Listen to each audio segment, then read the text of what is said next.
But it sounds good. It sounds good. Are you guys good at pretending? I bet you're good at pretending. Use your imagination. You can pretend my hand's a magician's hat. If you use your imagination, right, David? If you, Eli, if you could imagine that my hand's a magician's top hat, you guys can surely imagine from will come a bunny rabbit. Imaginary top hat, imaginary bunny. I used to have a real bunny at home, a little white dwarf rabbit. Her name was Peeves. I named her Peeves because she's my pet. They're going to get worse. Sheila, be ready. Wonderful little creature, just couldn't bring her out anymore. She was getting quite old, so we had to retire her. So we used a pretend bunny. She's really good at this magic stuff. A little wave of the wand, she will vanish right before your eyes. But even though she's gone, she never really travels that far.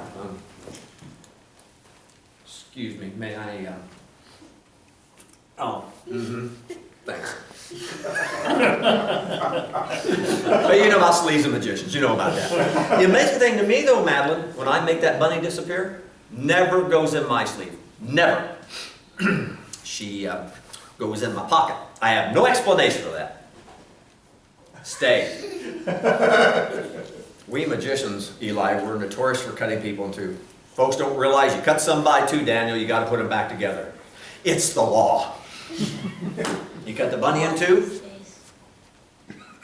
end up with two bunnies. That look familiar?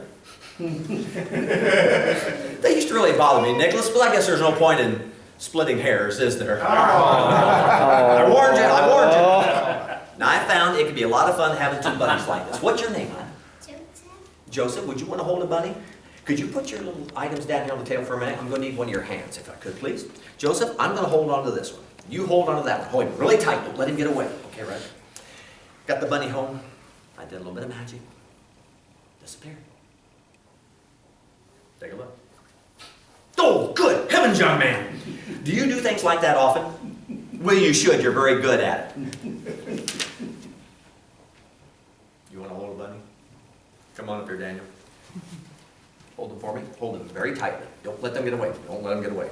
When I got the bunny home, she was miserable. She missed her family, Daniel, tremendously. And the last thing I wanted my bunny unhappy. Madeline, there was only one thing to do.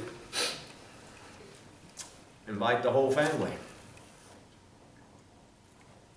Oh, good heavens. Oh, look at the babies. Oh, aren't they darling? Boy, Daniel, you squeezed the color right out of a couple of them. So I guess I better bring this bunny thing to a close because I'm afraid I carried it on just a hair too long. How you doing? Thank you. Whoa. You squeezed so tight, you squeezed the tail right off of that one. It's okay, Daniel. I'll get the tail fixed. I'll take it to a retail store. Yeah, thank you.